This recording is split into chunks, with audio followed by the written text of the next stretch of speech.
2 weeks ago, I launched a beta version of my app, and in less than 12 hours, over 700 people joined to test out the app.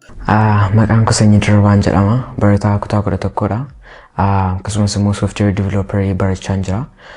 Applicationii garaagaraa build gochaa akkasumas immoo content creationiidhaan social media irratti waan hojjedhu share gochaa hojjechaa jira. Codingii kanan jalqabe almost waggaa 2 duraadha. Obboleessa kootu kana keessa nagashee achuma keessaatiin ofii kun barachaa dhufe language garaagaraa afaanota codingii garaagaraa barachuudhaani mosaajii yookaan immoo applicationii garaagaraa hojjechuudhaan deemaa dhufeera jechuudha. So namoota garaagaraa online irratti umuriin isaanii xiqqaa ta'e wanta guddaa kan hojjechaa turanii baay'ee jira. Kan akka still amma akka ammaatti beekamaa kan ta'an kan akka Mark Zuckerberg isaaniin ilaalee akkasumas immoo biraazariin koo kana keessa akka hin galuu fi sababiin inni akka kaaseef anis achumaanii barachaa dhufe as gaheera jechuudha. Koorsii garaagaraa fudhachuudhaani jalqaba web development kan jedhamu websaayitii hojjechuudhaan kalaquudhaan jalqabe inni language HTML namni jedhamu qaba. Isarraa jalqabeetuti online irratti koorsii garaagaraa firiidhaan tola kanan argadhe barachaa akkasumas immoo YouTube irraati koorsii garaagaraa ilaalaa achumaan barachaa dhufeera. Projektii baay'ee hojjedheera garuu hunda isaanii gadhiisee hin beeku. Almost ji'a torba dura projektii tokko gadhiiseen ture. So Pinshot applicationii jedhamu hojjedheen ture kan feedback yookaan immoo deebii akka isaan argatanii fi dizaayineroota akka isaan gargaaruuf wantoota fakkii garaagaraa irra gashanii iddoo barbaadan tuqanii wanta barbaadan barreessanii sheeruu olii godhanii itti fayyadamuu danda'u jechuudha. Namni gaafa waan ta'e yookaan dizaayinii ta'uu danda'a wantoota garaagaraa ta'uu danda'a web applicationii sana irratti gashee achirraati iddoo barbaade tuqee comment yookaan immoo feedback deebii barreessuu fi danda'a. Eddasiin booda isa fuudhaniituti share olii gochuu danda'u jechuudha.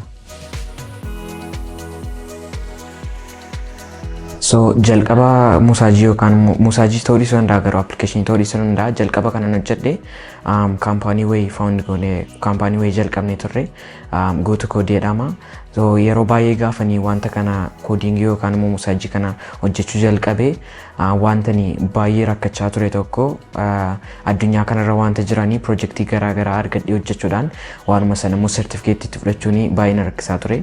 Kanaaf iyyuu kaampaanii wayii hiriyoota koo wajjin taanee nama lama wajjin taanee jalqabnee turre achirratti akka addunyaatti almost namoota 700 ta'an olii fi internship ilaannee turre achirraati projektii garaagaraa laannee akka isaan hojjetan eddasiin booda akka gaafa isaan xumuran immoo certificate gaafa isaan hojii barbaadan itti fayyadamanii akka isaan fudhatan goonee jalqabnee turre jechuudha. Eddasiin booda projektii garaagaraa baay'ee hojjedheera. Muraasa gadhiiseeras. Inni jalqabaa inni kan biraa Pinshot jedhama. Feedbackii garaagaraa olii laachuudhaaf deebii garaagaraa olii laachuudhaaf dizaayinerootaaf akka isaan fayyaduttidha. Eddasiin boodas wanta hin gadhiisne garuu projektii kan biraa BKAI jedhamu wayii hojjedheen ture. Inni immoo maalidha barattoonni garaagaraa gaafa baratanii achirrattiin wanta baratan sana AI fayyadamanii artificial intelligence fayyadamanii akkaataa isaatiin more understand gochuu danda'anii nootii garaagaraa baasuudhaan wanta garaagaraa ittiin hojjechuu danda'u turanii. Dhiyoo kana hojjechaa jiru immoo Yscroll jedhama jechuudha. So mosaajii kana yookaan applicationii kana kanan jalqabe almost ji'a 5 duradha. Kana kanan jalqabe rakkina mataa koorraa fi rakkina hiriyoonni koo argaa turan ilaaleen ture. Yeroo baay'ee otuun dubbisuu otuun hojjechuu ta'uu danda'a. Bilbila koo banee otuman wanti hojjedhe garuu immoo TikTokii garaagaraa YouTube shortii banee yeroo baay'een irratti fixa ture. Sana fix gochuudhaaf jedhee applicationii yookaan mosaajii kana hojjedheen jira. So Yscrollini applicationii kan mobaayiliidhaaf hojjetame ta'ee achirratti daily limit yookaan immoo guyyaatti sa'aatii meeqa guyyaatti yeroo meeqa akka shortii yookaan immoo tiktokii garaagaraa ilaaluu barbaannu achirratti keenya eddasiin booda focus mode kan jedhamus jira. Focus mode immoo gaafa wanti hojjechaa jirru yookaan gaafa wanti qo'achaa jirru waan tokko irratti akka focusii goonuu fi wanta sana gaafa bannu shortii garaagaraa yookaan immoo waan irratti scrollii goonu blockii godha jechuudha. Walumaa galatti yeroo baay'ee barattoonni ta'uu danda'a, namni guddaa ta'uu danda'a, iddoo hojjettis ta'uu danda'a, barattoonni gaafa qo'atan ta'uu danda'a. Daqiiqaa lamaaf nan ilaale inni shortii bannaa eddasiidhaan garuu otuun beekini sa'aatii 2 sa'aatii 3 achirratti fidneerra hojiin hin hojjetamu qo'annaan keenya hin qo'atamu gaafa qormaatadhan waan tokko nun galu sababni isaa nuti guyyaa sana shortii ilaalaa oolle malee qo'achaan turre yookaan immoo hojjechaan turre jechuudha. Garuu immoo gaafa waa'ee scrollii fayyadamnu daangaa mataa keenyaa waan qabnuu fi guyyaatti daqiiqaa meeqa akka ilaaluu qabnu irra keenye fakkeenyaaf guyyaatti sa'aatii 2 qofaa ilaalu sa'aatii 1 qofaan ilaaluu barbaade yoo ta'ee fi sa'aatiin sun gaafa dhumu shortii irraa bilookii na godha jechuudha. Kanaaf yeroo sanatti ani qo'annaa kootti hojii kootti waan hunda wanta deebi'ee productive ta'uu nan danda'a jechuudha.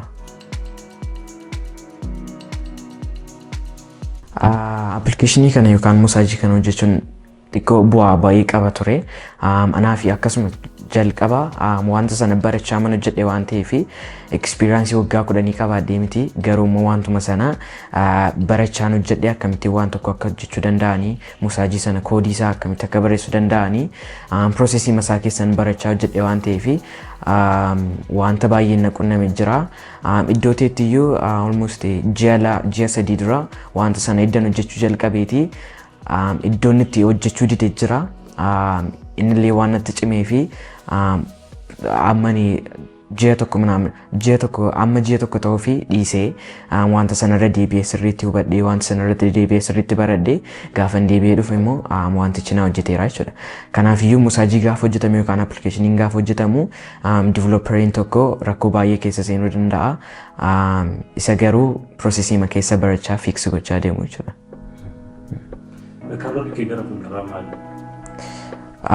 Gara fuulduraatti karoorri koo musaajii yookaan appilikeeshiniis ta'uu danda'a. Startuppii yookaan kaampaanii tokko jalqabee kaampaaniin kun immoo yookaan startuppiin kun bakka guddaa ga'ee akka inni guddachuu danda'u barbaada. Gaafan jalqabaa ture yeroo baay'eetti namoonni baay'een jiru kan gadi nama qabuudhaaf yaalanii garuu umuriin lakkoofsuma waan ta'eef jalqabuun wanta tokko paashinii isaa qabna taanaan wanta tokko jalqabuudhaaf yaada isaa qabna taanaan yooma jalqabne malee namni jalqabinu hin jedhu hin jiru waan ta'eef jireenya keessatti immoo mo'uudhaaf wanta barbaannu tokko wanta jaallannu tokko hojjechuun wanta ana qofaa fayyadu hin taane wanta namoota kan biraas fayyaduu danda'u hojjetanii addunyaa kana keessatti milkaa'uun akka danda'amu mirkaneessuudha jechuudha.